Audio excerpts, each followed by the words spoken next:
Excellent. Well, welcome everybody. Good afternoon, folks. It's 12:04 and we're going to get started. Welcome to the Career Insights, Passion to Profession, exploring careers in the nonprofit sector. I would like to introduce myself. Welcome. My name is Gita Shalig. My pronouns are she, her. 我想知道是中午吃掉吧？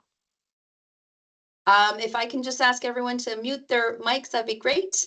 Liela, is the sound okay? And is everyone able to see the PowerPoint slide? Excellent. Okay. Show of hands. Awesome. Thank you. My name is Gita Shalig. I am the Employer Relations Strategist with the Career Development Center, and I welcome you all. We have an excellent cohort of panelists for you today. Before we do that, I just want to introduce a couple of people on our team. So Liela Bonner will be sort of taking care of things in the background. She'll be watching the Q&A, moderating the Q&A and the chat. So I'm going to ask everyone to mute your mics and you can keep your cameras off. I ask our panelists to keep their cameras on and unmute when they're speaking. If you have any comments or questions, if there's any technical issues, please feel free to put an item in the chat and Liela will take care of that. So without any further ado, I will kick off our session with our territorial acknowledgement. At KPU, we live, work, and study in a region that overlaps with the unceded traditional and ancestral First Nations territories of the Musqueam, Katzie, Semiahmoo, Tsawwassen, Kaiket, and Coquitlam, and with the lands of the Kwantlen First Nation, which gifted its name to our university. The word Kwantlen means tireless runner, and it is reflected in our university's motto, through tireless effort, knowledge, and understanding. In the cause of reconciliation, we recognize our commitment to address and reduce ongoing systemic colonialism, oppression, and racism that Indigenous peoples continue to experience. So with that, I will start off with our agenda. We have packed in quite a bit in this hour. So I'm just going to welcome you and thank you all for joining us today. I'm excited to be moderating this panel of experts who are going to provide valuable insights into careers in the nonprofit sector. Our agenda is fairly straightforward. We're just going to kick it off with some panel introductions. We're going to go into some moderated panel questions, and then we're going to open it up for Q&A. So for all the students who are here, feel free to type in your questions in the chat, and when we open up for Q&A, you will be able to unmute your mics and ask the questions, or you'll be able to have our moderator read your questions. So I want to start by extending a big thank you to our panelists for coming here, volunteering their time and sharing their personal career journeys. And it's incredibly important for all of us to hear these diverse stories, not just to guide you as you explore your own careers, but to remind us that careers are often take unexpected turns and they're not always linear. So I think the key takeaway today for all our students is to be engaged, be curious, and ask lots of questions. So with that, I think what we're going to do is I'm going to just read out our panelists' names and the organizations that they're from, and then we'll give them time to introduce themselves. So we have Edwin Chow from Brella Community Service Society. We have Thade Bergler, or Thad, from Chimo Community Services. Stephanie Rich from Developmental Disabilities Association. Anam Raman from Discover Surrey, and Tamara Aisake from YWCA Metro Vancouver. And so if I can just bring up the next slide. So what I'll do is we'll ask each panelist to let you know what their names, their current role and organization are, a little bit about their educational background, and then we're asking them to tell us a little bit about what they wanted to be when they were younger and how their path shifted or evolved to where they are today. So we're going to start. The first introduction will be Edwin from Brella. Hi there, everyone. My name is Edwin Chow, he, him from Umbrella Community Services Society. My current role is, as you see here on the screen, Social Prescribing Program Coordinator. And I can, to give a quick story about what that is, basically casework specifically with older adults living in the community, helping support them maintain or build independence as they age. My educational background, I have a Bachelor of Social Work from UBC. And as a kid, I don't really know. I think like maybe probably many of you, your choices and ideas changed, especially as you went to university. I think at high school at one point I had considered going into like film special effects and pyrotechnics. I still play around with the idea in my head. Sometimes it seems fun, but I'm here doing what I'm doing now instead. So yeah, here we go. That's great. Welcome, welcome, Edwin. I'm sure you can do lots of special effects in your work too. Just looks different. And now we'll move to Chimo, to Thade. Hi, everyone. My name is Thade Bergler. I use he, him pronouns, and I am the Senior Manager for Crisis Lines with Chimo Community Services.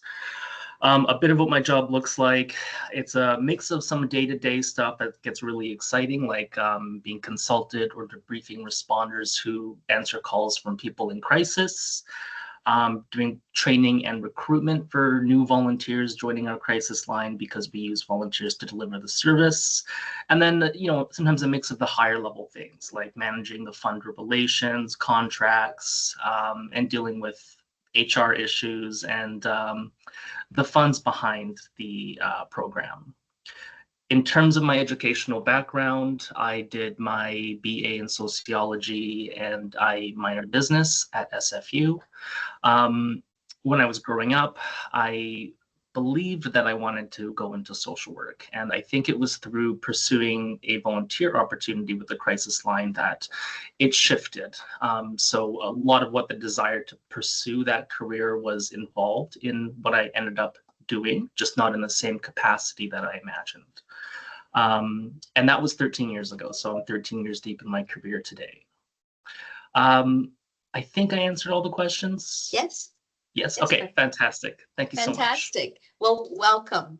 Welcome, Thade. And we'll move to Stephanie. Hi, everyone. My name is Stephanie, and I work for the Developmental Disabilities Association as an Assistant Director for Employee Development. And what that really means has changed over the 5 years that I've been in the role.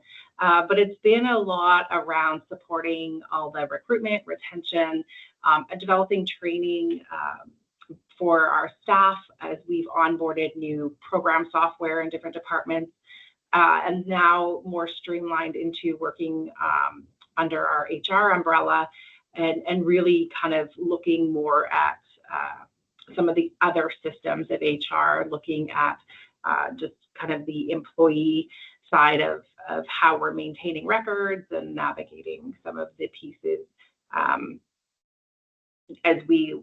I'm working in partnership with our manager or senior director of HR around some of the pieces around just how we navigate with the union and how we're navigating with the collective agreement. And so we often are navigating employee relationships and different kind of crises that may arise. Personally, I came through the field being a worker within our group homes, being a manager within our group homes, and then kind of morphed into this and spend a lot of time training our staff. So whether that's nonviolent crisis intervention or supporting our staff with more knowledge and skills within the field of working with people with disabilities. So my role is never dull and always changing, which is really exciting.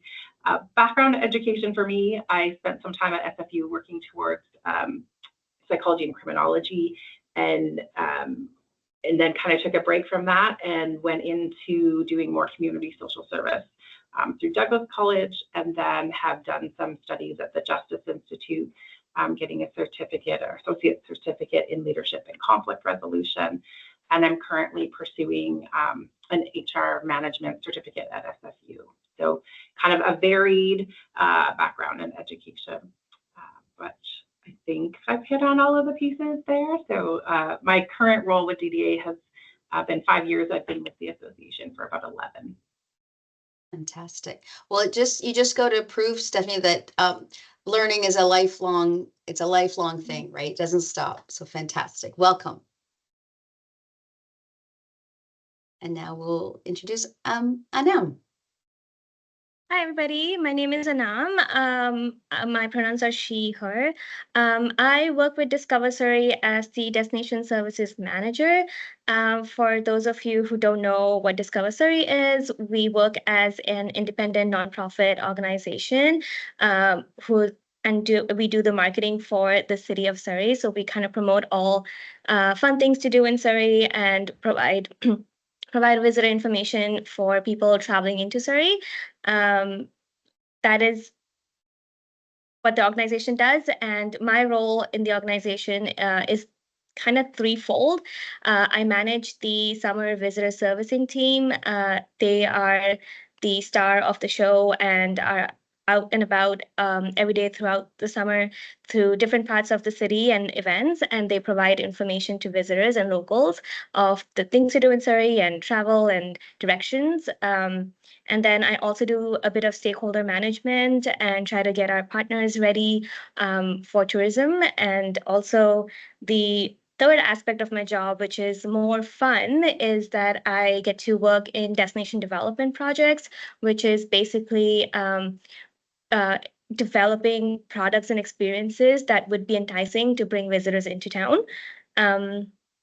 My educational background is that I've done bachelor's in business administration, and I've also done a diploma in tourism and event planning.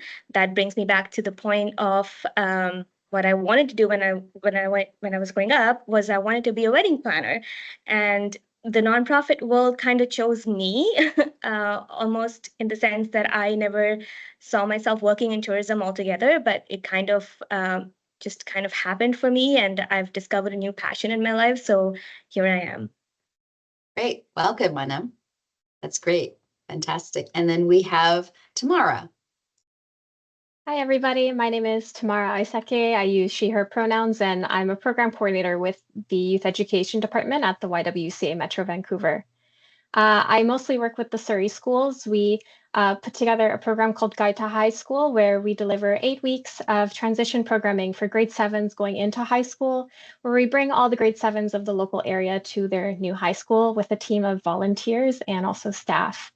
My day-to-day usually involves working with my team closely to develop our curriculum, build volunteer teams, as well as a lot of role modeling and mentorship of some of the values of decolonization and diversity that we forward at the Y.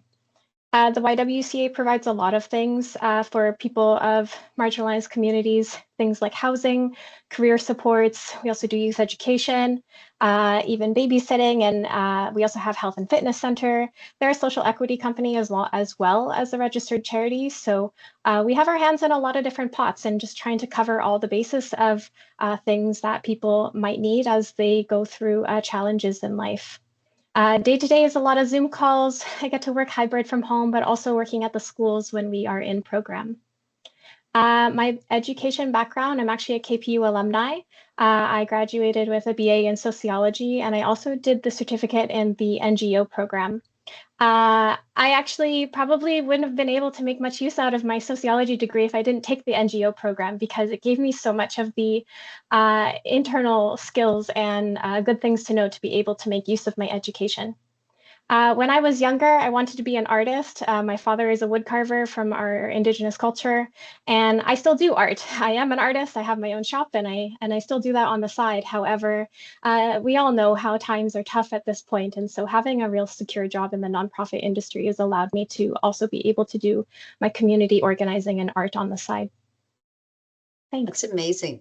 Well, we love to see our alumni back, and fantastic tomorrow. The NGO program, I actually have a slide about it at the end.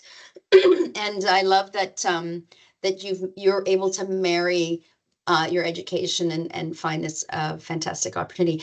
How long has the Y been around? Because it's been around for quite some time.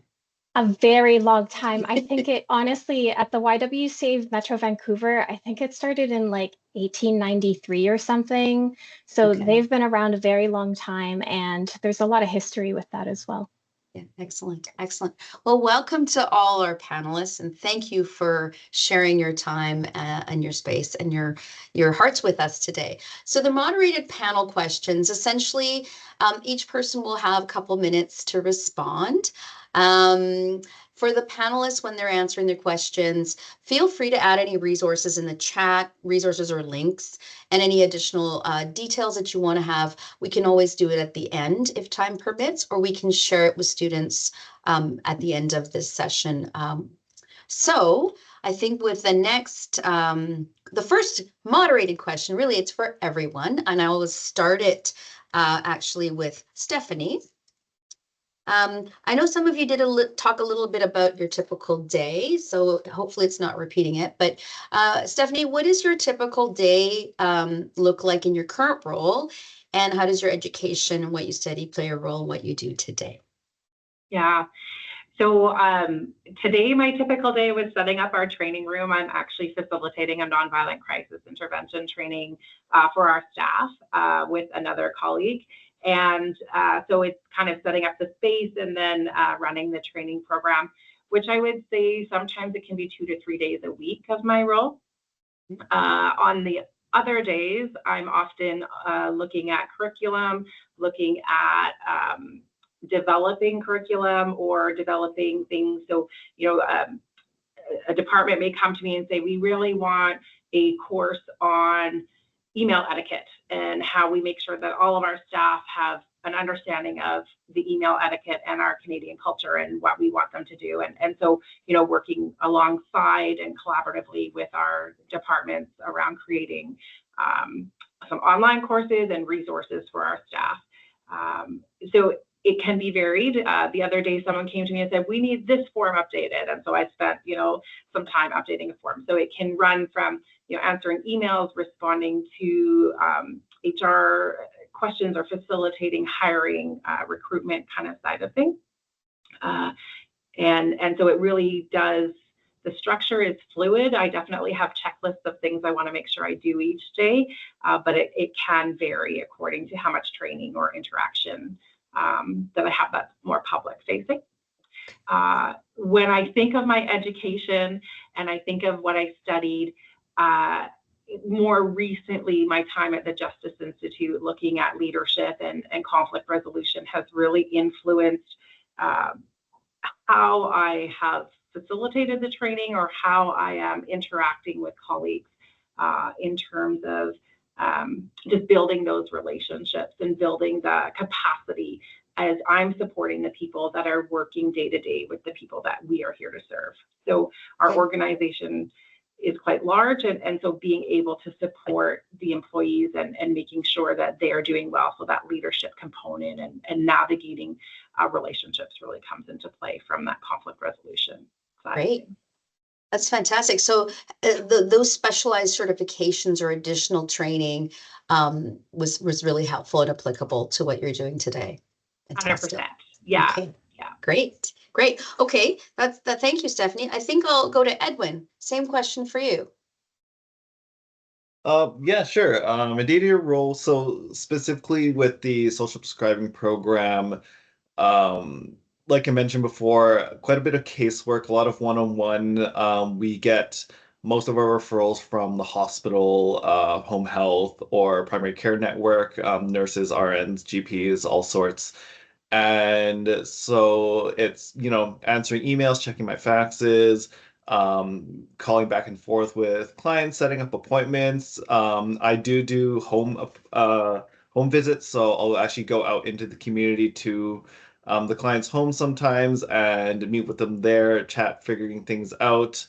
And it's really all sorts of different things. Like I look at their finances, their ability to do their personal care or manage stuff like cooking or grocery shopping, or their interest in increasing their social activities to reduce social isolation and loneliness. And so it's pretty an all-rounded kind of assessment and then support for the clients that come across my desk. But as a part of being in a nonprofit, you often pick up other side projects as well. So some other things that I have going on is like I have a something like kind of like a support group program using that teaches mindfulness as a way to work through difficult mental health and depression and such like that. And that's a program that's been developed with the University of Manitoba, who I'm partnering with right now to provide that. And so that's like a weekly program group that I run. There's also we take practicum students, social work practicum students. So I'm actually hosting one right now, and so they're here twice a week. Um, and then all sorts of kind of other meetings with other people who are doing social prescribing in the community. There's a whole bunch of people all across just the Metro Vancouver area, never mind BC.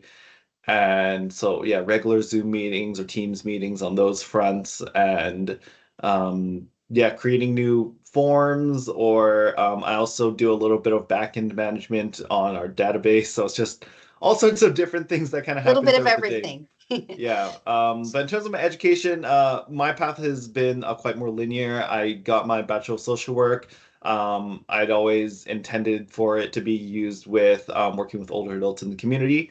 And so yeah, like that training does go directly into the role I'm doing now, which in a way you could consider it like social work light, where we do a lot of similar things and review a lot of similar scenarios and things with the social workers, and we work closely with the social workers as well, but within our own kind of domain in the community, which has its own benefits there. But other training, you definitely do continue doing training while you're working. So stuff like mental health first aid or other first aid certificates, or um, things like managing volunteers and stuff like that. Okay. No formal certificates for me myself, but through my role and the things that are offered through groups like the Healthy Aging Core BC, which is a big kind of nonprofit group that's for has resources for all sorts of nonprofits working for older adults, and also through United Wave BC, they offer a variety of kind of informal training all throughout the year. So yeah. Okay. Now, just a quick question for you. If you didn't have a Bachelor of Social Work, but you had like a psych degree or maybe a sociology degree, would someone be able to do the same sort of role, or some Yeah. aspects of the same things? Yeah. Yeah, Okay. for sure. Okay. Like my previous manager, she had a master's in psychology. My other colleague right now has I believe, is a bachelor's in sociology. Okay. So yeah, like the role is not specific to necessarily having a bachelor of social work. I think the training does help, because just the exact things that are covered between sociology, social work, psychology, there's overlaps, but also differences. But definitely all very applicable to working in the field with people, for sure. Great. Yeah. Thank you. Thank you, Edwin. So Day, how about you? Yeah, for sure. Excuse me. Like I shared earlier, I work at Chimo Community Services. To tell you a little bit more about that, it's a multi-service agency that runs a few different programs for people who are in crisis, transitioning out of crisis, and providing education within the community of Richmond.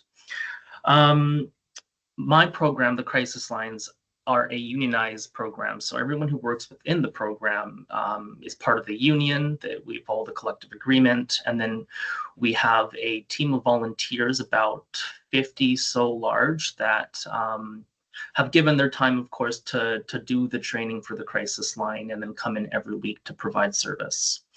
So I oversee all kind of aspects of the program, but with Chimo being quite a small agency, despite my title, I get to have quite a hands-on involvement with the program. So I run the trainings every Saturday. I'll be interviewing the folks who want to join the program. Usually when I come in for the day, you're looking at your emails, seeing what support the teams need, seeing what happened the night before that you need to follow up on, if there's any kind of issues with callers or responders. Because in my role, it's not only looking out for the welfare of the clients that are calling in, of course, it's also the psychological safety and wellness of the people who respond respond to these calls because there's such an element of potential psychological and emotional risk involved with the work. So I think of my work as kind of coming in ebbs and flows. Last year we had an accreditation, so there's a lot of preparation involved with that. This year, couple projects I was able to complete. I rewrote our policy manual, which it's actually a really big deal, even though it doesn't sound very exciting. I rewrote a program policy manual. I rewrote the training manual. I've developed a ton of new tools using Microsoft SharePoint for our responders in the phone room. So, what do you do when you get an intimate partner violence call? What do you do when you get a self-harm call? Kind of that sort of thing. And my focus for the remainder of this year is a lot of training development. So I joined this agency last year, and our training had perhaps not been updated the way it needed to. So that's a bit of a focus for now. So I'm working on the training. I'm working on building up the recruitment. Yeah, and aside from that, I've written an RFP. You've had to negotiate contracts. I've changed the times for a service delivery for 988 because our center answers calls from there. So really all sorts of things, everything under the sun is what I get to do. Yeah. Last week I was cleaning out an office, just making sure that we're not having any old files or folders that shouldn't be loose around, because I think in the transition of person to person, these things can get missed. And so it's really kind of all these components of the role. Exciting. There's a lot going on. Yeah, and that's kind of maybe my favorite part is just it's like you can do everything and anything, but that can also be paralyzing. Mm-hmm. So my education, I did sociology, and I don't think someone needs a sociology degree to do my job, but I can definitely see the lens it's helped me take when it comes to looking at the problems, the issues, the challenges that we face. So having a good understanding of power systems and structures that marginalize the people who rely on our service is invaluable for helping at least mentor maybe the next generation of helpers that come through our door, because a lot of folks come through crisis lines to move on to counseling, to social work, to all sorts of master's degree programs and helping roles. So I'd like to think that in some ways we get to pass on a bit of that perspective and that understanding and that literacy. And the last thing I'll really highlight is that the business component of my degree, the minor, I think, much like Tamara said, that helped make my sociology degree a lot more actionable. It gave me a lot of practical tools in understanding finances, HR, business strategy, managing relationships. So all those sorts of practical skills that I use in my day-to-day came from my business side. Yeah, fantastic. I love that you said actionable, because every industry is a business. There's people involved, there's operations, and things have to happen, and you have to have the skills to learn how to manage it or run it. Fantastic. Thank you, Thade. Anam, you have talked a little bit about your background already, and you did talk a little bit about the different things that your team does in your role. I'm just wondering if you can focus on hiring of students, because I know Discover Surrey actually had quite a few students working with you this year and again next year. So maybe you can talk about that in your role. And I know you do have a background in travel and tourism. So if there's anything else that you feel has played a role in that'd be great to know. Yeah, so like you said, Geeta, we do hire students from everywhere every year. So part of my role, as I mentioned, was visitor servicing and managing the team. And my role kind of shifts starting Jan or Feb, where I go on to hiring mode, and we kind of gear up for the summer, and we hire students from various universities. We do post our job descriptions on various job boards like GoToHR, LinkedIn, Indeed, and a couple more. And the position basically is of a visitor servicing ambassador. And like I already mentioned, they go out to various events in the city, various locations like the parks, like sometimes the water, sometimes the beach, and they set up pop-up booths to provide information to visitors and locals and kind of promote Surrey as a destination as to the things that are there to do in Surrey, whether it is a fun thing to do or a family-friendly activity for people to explore. So yeah, so we hire students every year, and usually we hire about 6 to 7 of them in the summer. And it also kind of opens up opportunities for students to continue with Discover Surrey if they find a passion in the industry. One of our co-op students, she was co-op this year, but she started with Discover Surrey 3 years ago as a summer student, and now is kind of the supervisor of all of the students that we hire. So there are many opportunities moving forward with it. Great, thanks, thank you. And lastly, Tamara, as our alum, you did mention your BA in sociology and then marrying it with their NGO. So if you could, and you did talk a little bit about your current role and kind of what you do, but if you wanted to add anything else to it, but also maybe talk a little bit more about how that certificate and your undergrad is helping you in your role and what you do today. Yeah, for sure. Thanks, Geeta. Mhm. So the way that I got involved with the YWCA, as with most nonprofits, is through volunteering. And I wouldn't have volunteered if not for graduation requirements, because what broke student has time and energy to volunteer? But I had to. And so it was actually part of the NGO database. They've got a lovely list of nonprofits on there. And so the YWCA was recruiting facilitators for their Guide to High School program, and I needed 30 hours at the time in my second year with the NGO degree. So we also got to learn in the program, Larissa taught us about how to find an organization that aligns with your values. And the first thing to do is look at who's on their board. And so I took a critical analysis of the YWCA, and I thought, you know what, it sounds like there's a lot of alignment here with my values. And so I applied to volunteer. I got the role and I started leading programs that way. And then fast forward when I got to my final year in sociology, you also need volunteer hours and you need about 120. So you need a proper internship. So I was able to intern as a program assistant and go downtown to their head office, which is really what helped me break the glass ceiling of getting into a corporate job, because I got to be on the back end working with the print machine and gathering documents and doing all the things an intern does, and really helped me build my confidence to step into those roles and to find myself like that I do belong in this space. And then also I find the sociology degree really helps me in my program delivery as a facilitator, but also in building curriculum, because I have such a deeper understanding of the systems of oppression and the barriers that impact both our clientele as participants, but also our volunteers and our staff. Nonprofit is overwhelmingly supportive of white supremacy. And so being able to like break down some of those barriers in my role, in our curriculum, in how we, the relationships that we have with our frontline workers as well, and like really bringing in these systems of intersectionality into the curriculum that I think the YWCA historically was missing, but they've done so much work in the last 5 years of diversity, equity, inclusion to like really diversify their organization and align with values. So I've been able to be a part of that journey and help with the decolonization of the organization. It's fantastic. Fantastic. Thank you. Thank you for that, Tamara. Some great pieces of advice for students looking to work in this space.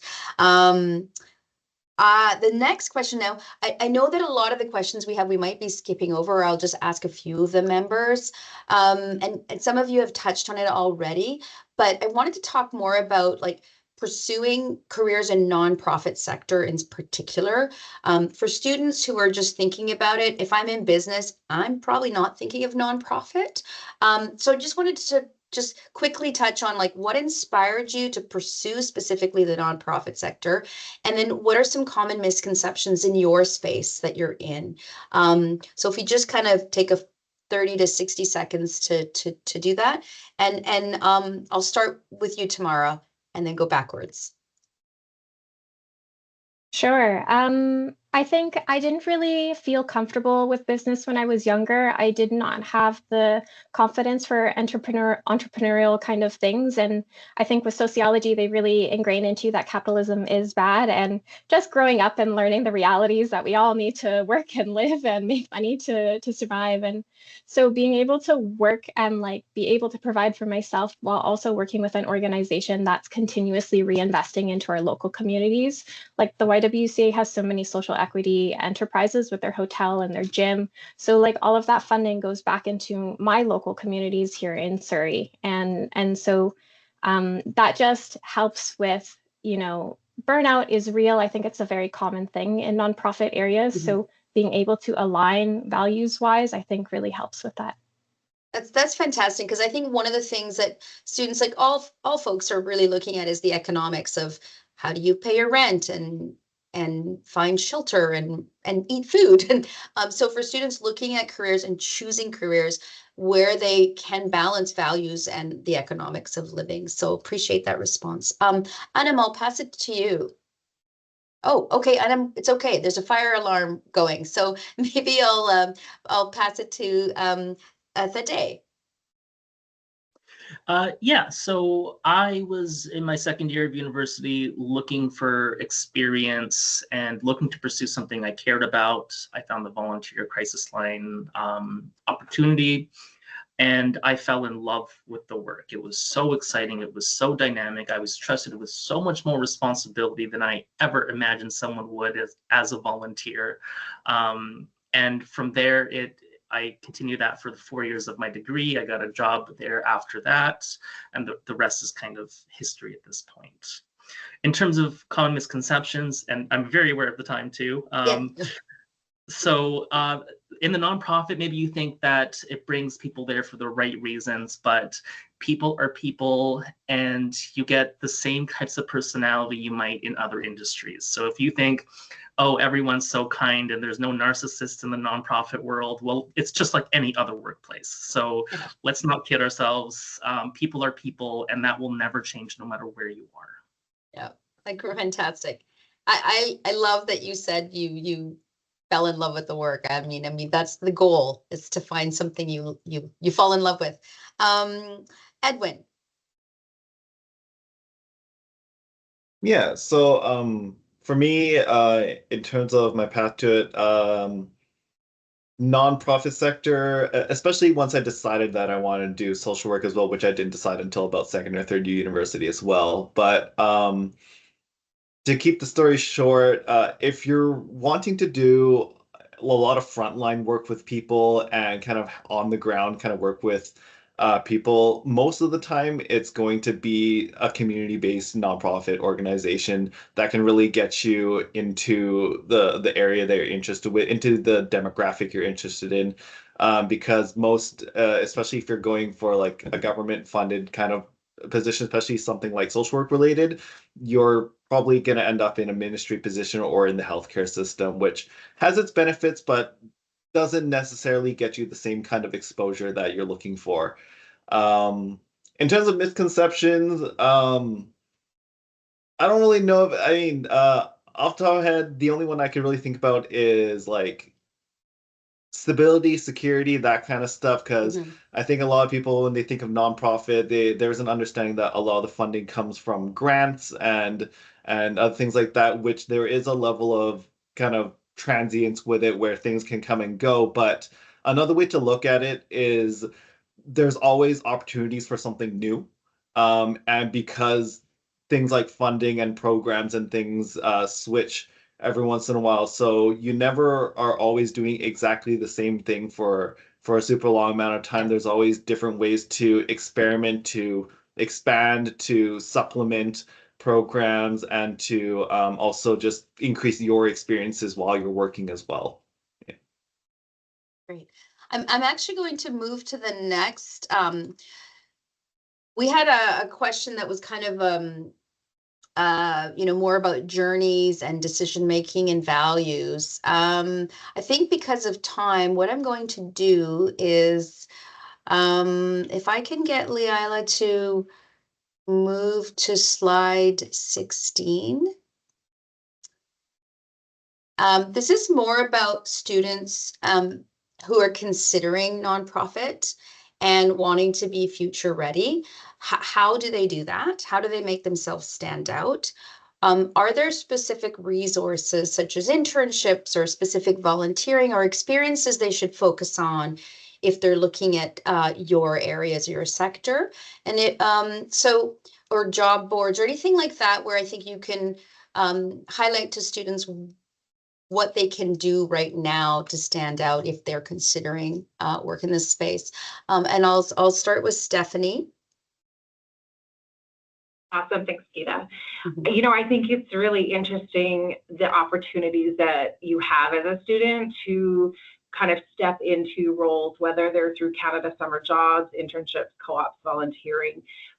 Within our organization, because we span from birth to old age, we have, potential opportunities for individuals that are interested in working with, individuals that may be in the foster care system who have a disability, or individuals and families who are navigating infant development kind of components where the child is born with a disability, and what supports does that family need. So those tend to be more specialized towards those types of things. But as you look at early child care, as you look at kind of moving into our adult side, we often have people come to us who want experience as a recreation therapist or a OT, PT, someone who's interested in nursing. Maybe they're looking for opportunities to kind of gain some experience.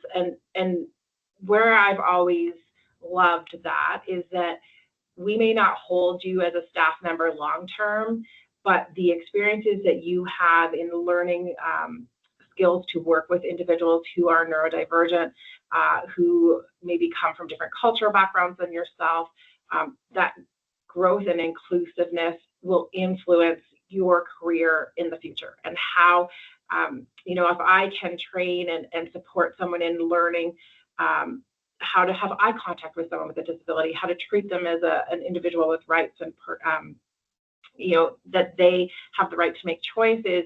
When I come to you with that individual for a hospital visit, or when they are, calling in for support in other ways, you have that understanding of how to treat them as a human and how to express that. So when I think of the broad realities, the other components of nonprofit, that community-based, that connection feeling, we also have that other side. If you're in business, you're thinking about, well, we have accountants, we have payroll, we have these other aspects of board of directors or people that are engaging that kind of technical and more business side to help what we do for the boots on the ground types of roles. And so there's lots of opportunities to kind of gain experience. And so I would kind of be looking, as you look towards next summer. For us, we look more towards the summer, but we often have volunteering throughout the year.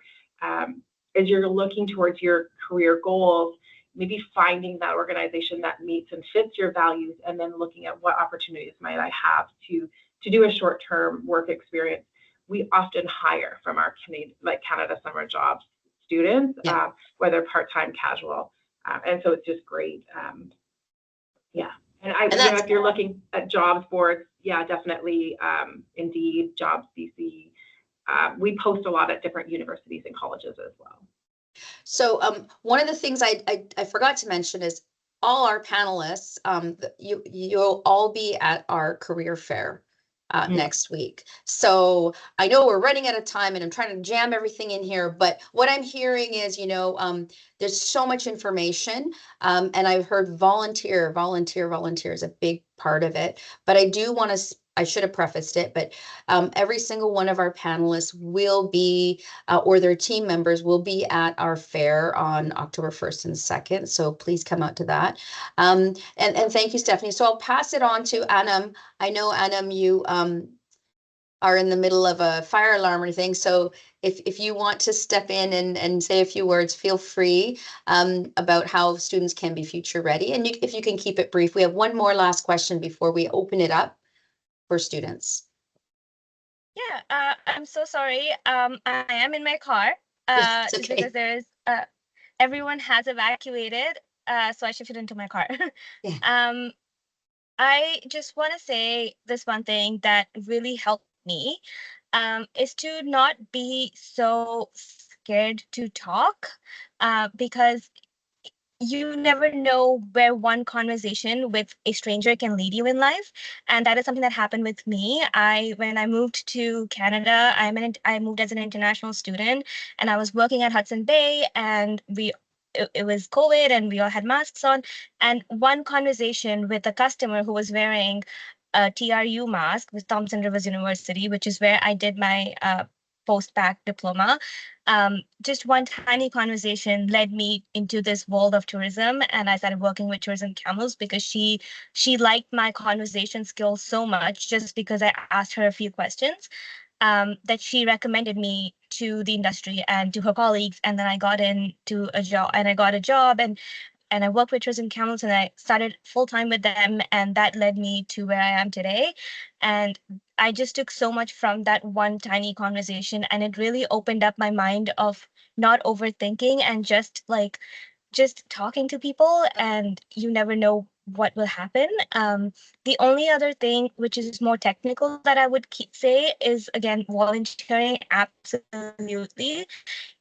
Just to get your foot in. We also are looking into creating a volunteer ambassador program. So if you're interested in tourism and interested in any of the things that we do here, I would definitely recommend you guys to try that out.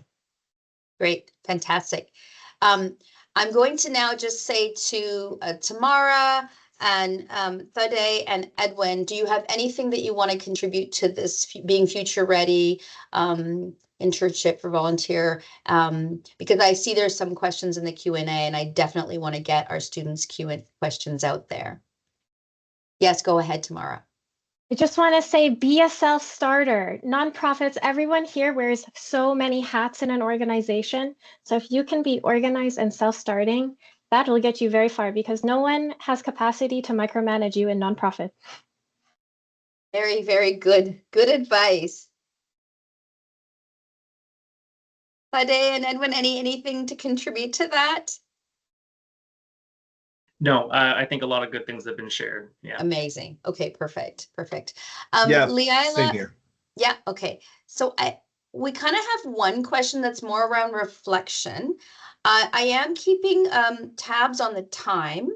I was overly optimistic and thought we could do so much in a short period of time. But like I said, all our panelists will be at the career fair. They will have their tables and booths, and you can have lots of conversations with them. What I'm going to do is I'm going to save my reflection question, and I'm going to turn it to Leila because I think there are some questions in the chat, and I want to make sure that students have the opportunity to ask some questions. And I also just want to check in for time. We may go over. Are all our panelists still available a little after 1? Okay. A day is good. If you're not, that's okay. Just let us know, but we probably will go over a little bit. Leila, I'm just going to pass it to you to see what our questions are from our students. Yeah, no, thanks for passing it over. So just looking at some of the questions that are in the chat, we have a couple that are not so much questions as much testimonials from students about what their experiences are and what their current trajectory is.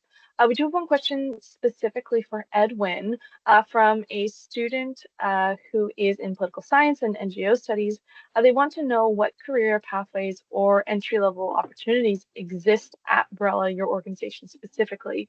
And maybe this is a question for the whole group. What do your organizations provide in terms of opportunities, or what is being recruited for right now? Yeah, so to keep it simple, right now, I don't believe there's any openings. And I think something that's probably common across many nonprofits is that those availabilities usually fluctuate with the grant cycles.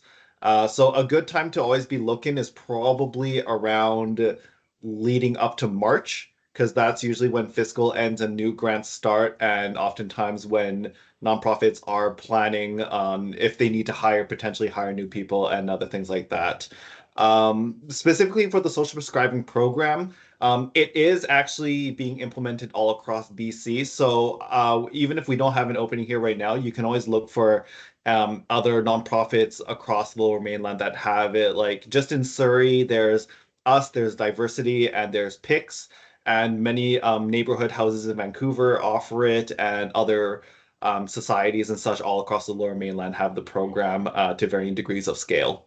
So yeah, definitely keep your eye out, and yeah. Awesome. Thank you so much, Edwin. I do see that a number of our other panelists have put links to opportunities with their organizations in the chat, which is great. Students, those listening, would highly recommend you check out those links to see what information is available, what kind of opportunities are out there at the moment. We have a student question that's come through specifically for Tamara. What qualities do you look for in staff for youth education programs at YMCA, and can volunteer roles lead to staff positions? Yes, definitely. So we hire seasonal staff, and usually it's through working as a volunteer in a seasonal staff, and then eventually as a coordinator or other roles come up open at the YWCA, then you can apply for those. Some of the skills that we look for is really somebody that's organized and able to show up.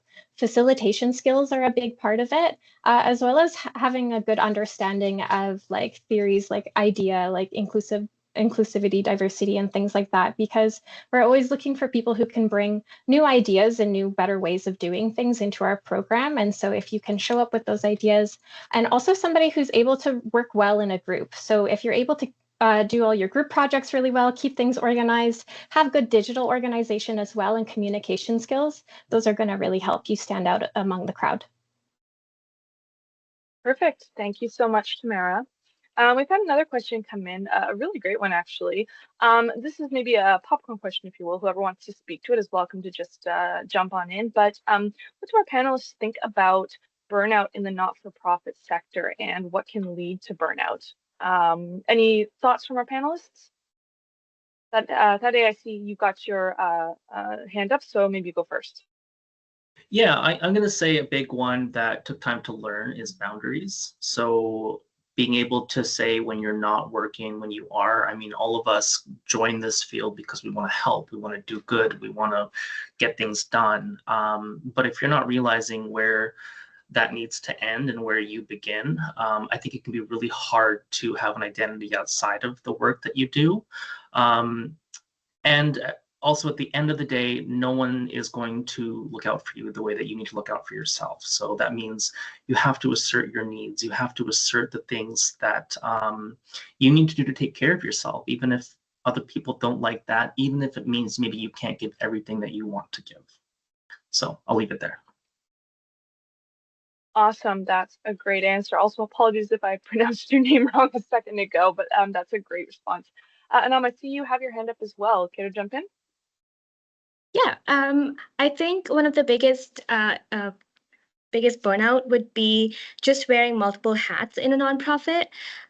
We all do, I feel like we all do so many things because usually, and I can just speak for our organization, we're only 5 people who work here as full-time, and we just end up picking up so many projects and so many things at the same time. And as much as passion is real, it can lead to burnout very quickly. Also a great answer. We'll jump over to Edwin and then to Stephanie. Yeah, also echoing what Adam just said, yeah, boundaries is the huge thing. And yeah, being able to say no to, like sometimes you have to say no to clients, and you also have to say no to your boss. Sometimes say this is too much work. Yeah, so managing boundaries, especially if you're going to be doing any frontline work, having some training in dealing with vicarious trauma and stuff like that is super important. It's very, very easy for people to take baggage home from work, being like, oh, I could have done this for them, could have done that for them, or what if it wasn't enough, et cetera, et cetera. And that is a huge contributor to burnout, and you need to have healthy ways to help you manage that. And how everyone does that is different, but do some looking into vicarious trauma, make sure you're prepared for it. Yeah. Awesome. Great response. Stephanie, over to you. Yeah, I was just thinking about the fact that the fields can be so diverse and you're so engaged with the people you're supporting. So kind of touching on Thade and Edwin's pieces around that self-care and learning boundaries can really help you to articulate what you can and cannot handle, and to be honest with that with your work. And you know, one of the things that I noticed when working with adults with disabilities is the work is 24/7. It doesn't stop. And I think the crisis line is 24/7. You know, you're navigating people's lives, and you have to be able to detach and recognize that self-care, you won't be there for the long term if you don't do the self-care in the short term. That's a great point. Thank you so much, Stephanie. I see one more question coming through, and then maybe I'll turn it back over to Gita since we're approaching 1 o'clock. Someone has asked, another question perhaps. Someone has asked if, in the opinion of our panelists, is formal education valued over work experience? Again, we'll consider this a bit of a popcorn question, so whoever would like to jump in is free to unmute and go for it. Yeah, go for it, Stephanie. You know, yes, formal education is important. In my lived experience, though, I have recognized that I haven't completed all aspects of my education. I continue to be a learner. And so a lot of times organizations will also take that into consideration, especially when you're kind of moving up, which is part of why I continue to be an ongoing learner. So I do think there's a real eye for both. Okay, awesome. That's a great answer. We'll shift over to our next speaker. Yeah, I'm gonna add. Oh, is it me? Yeah. Go ahead.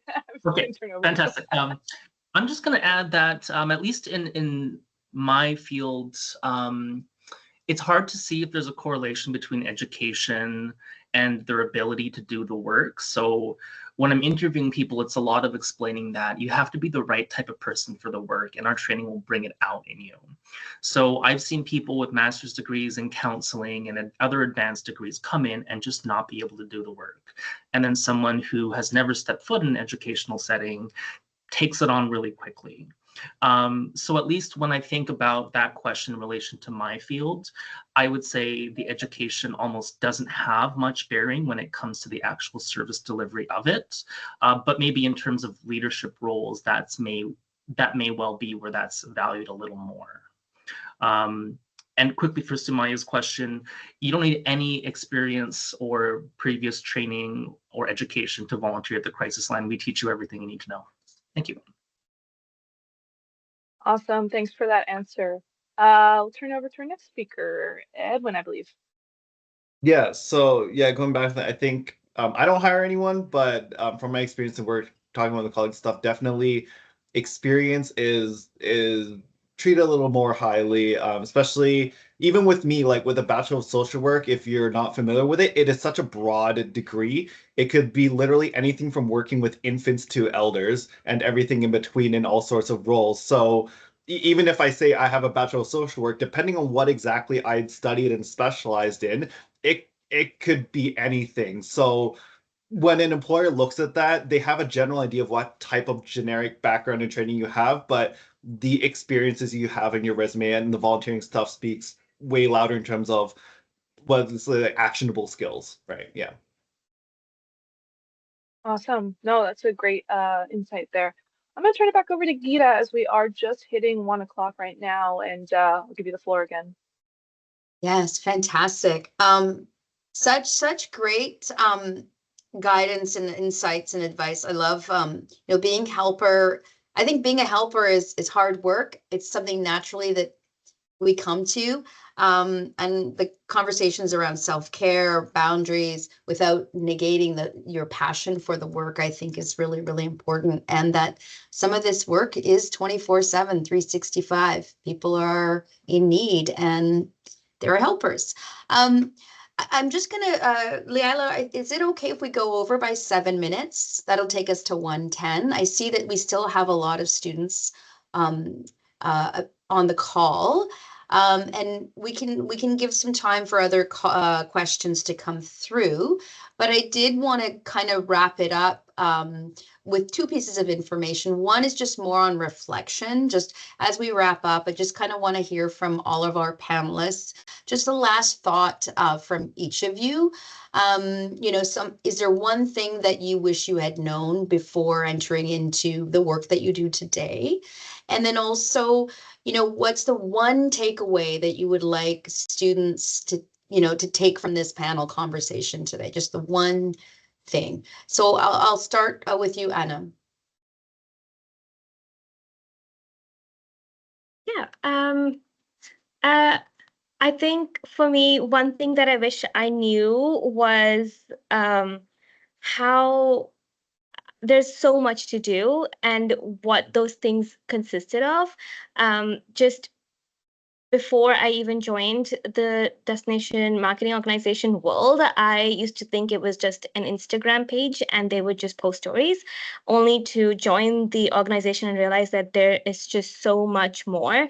And I just wish that they were more obvious about the many, many things that you can do and explore. That would be one, because that really opens up many opportunities and passion projects. And one advice, again, mine would be to not overthink and just be able to just talk. Don't think so much and just be free and just be yourself. And I'm sure opportunities will open by just being yourself. Thank you. That's fantastic. And Stephanie. Yeah, I think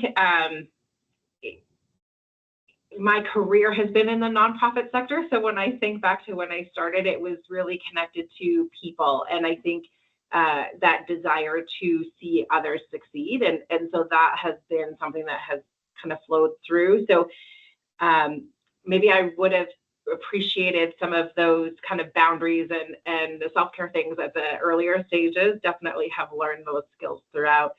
I think that there's this aspect of thinking that the nonprofit sector maybe doesn't have a lot of money or doesn't have a lot of opportunities. And I just want to say that, for many of the organizations that are larger, that have been around for a longer time, they don't necessarily have that ebbs and flows to the same degree as some of the smaller organizations. And there is a lot of opportunity for growth and development and can be a really rewarding career. Great. Thank you. Tamara? Sure. Yeah, something I wish I got to know earlier was about my rights as a contractor and as an employee, and understanding the Societies Acts and the different ways that organizations have laws about how to interact. As we were talking about, having boundaries is really important, but also making sure that you're signing a contract with an organization that embodies those values also in your contract and how they treat you. Very good. Thank you. Thank you. Fede. Yeah, one thing I'll say is that say you're volunteering with an organization, then they start paying you. You should not be doing unpaid work for them anymore. Don't let anyone exploit you or take advantage of you once you're being paid. It's a slippery slope. We all fall into it and learn that lesson the hard way. And maybe you still might need to learn that even after you've been told that explicitly. That happens too. The other thing I'll say is that I think humility will take you quite far. So in anything that you're probably joining at an entry level, you're needing to learn a lot. And the thing that did the most for my career was finding someone who was willing to invest in me with mentorship and career guidance. So it meant that, I of course had to come across as the person they'd want to mentor. But that's how I got to where I am today. Someone who had been running crisis lines since the year I was born took me under their wing and taught me everything they know. And I pass that all along today to anyone else who needs to know, wants to know within my field. Yeah, thank you. That is wonderful. I love that. I love that so much, about the humility and being fortunate enough to find a mentor. And I think we can only do that by doing what Anam said, is to just have conversations, just talk to people, because you never know where it's going to lead. Edwin. Yeah, I think the one thing I'll just say is just keep an open mind to always learning, and your education's never going to be end of your skill set. Especially if you're doing a lot of frontline work and stuff like that. You're never going to get all the training you need. You're never going to get all the resources you need. It's okay to walk into a meeting with a client kind of not knowing anything because and that also sometimes helps the process of building that relationship where you're there with them, you're learning with them, you're understanding their situation and finding those resources together, and that builds you it helps you build better relations with the people you're working with. So yes, you have your training, yes, you have the knowledge you get over time, but always you kind of go in being like, I've no idea really what's really going on. Let's figure it out. Let's learn something new. Fantastic. Thank you, Edwin. Thank you so much. I have a couple more slides. So my second last slide really is just to tell students that are on the call that about the NGO and nonprofit studies at KPU, which Tamara had taken and has said how wonderful and applicable it's been. It's a certificate program. I won't give too much details about this, but just highlighting to students that this is available. And then lastly, I think taking us to the end, I just want to say on behalf of Employer Relations team, the KPU Career Development Center, all our students, and possibly some alumni that may have been on the call, I want to extend my deepest gratitude to all the panelists for giving us your time, sharing your stories, talking with your heart. And, it just goes to show that passion can definitely lead to a profession, a rewarding profession. So thank you for supporting and inspiring our next generation of professionals. And I know we'll see you all at their career fair next week. Leila, do we have any leftover questions? We're looking good in the chat here. I think we can wrap things up. Yes, thank you. And thank you for staying over the extra 10 minutes. I am still figuring out how to manage my time on these presentations. I want to shove so much information in. But yeah, if anybody does want to stay a little bit longer to ask any other question of our panelists or our team, we will be sharing the recording and any resources that are shared by our panelists. And we will also, you can also see them next week. So with that, I think we can close off our call. And again, Anam, Stephanie, Tamara, Fede, and Edwin, thank you so, so much for volunteering your time. So appreciative.